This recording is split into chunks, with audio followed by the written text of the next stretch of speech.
I like to think that I have multiple full-time jobs between being a father and my career and everything else. So it is a challenge to try and find time to research stuff. And anyone who follows me on Paul versus the Market will note that sometimes there will be entire months where I'll kind of go dark because life intervenes, right? And there's just too much stuff going on. But I just try and find. I find Twitter is a very powerful resource in terms of finding a lot of smart people who have a lot of smart ideas about things, and seeking alpha, the Motley Fool. There's a lot of great resources. And I think you were alluding to Seven Investing, also a great resource out there.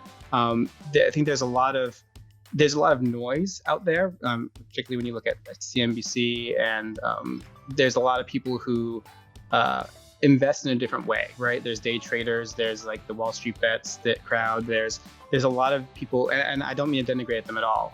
Everyone has their own way, but it's a different game than I'm playing, and so you kind of have to be very careful with curating. And I'm very careful with the people that I follow on Twitter, making sure that their investing style is aligned with my own. And I'd say that's probably the most powerful resource I found in terms of discovery of stocks, and bouncing ideas off of people, and reading up on some smart bear arguments and bull arguments.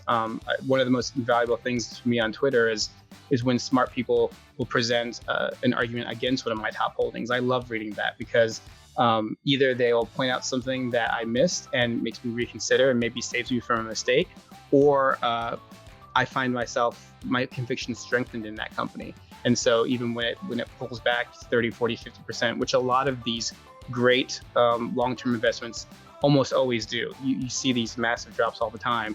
It helps me to hold on to them and maybe even add to them if I have free capital available.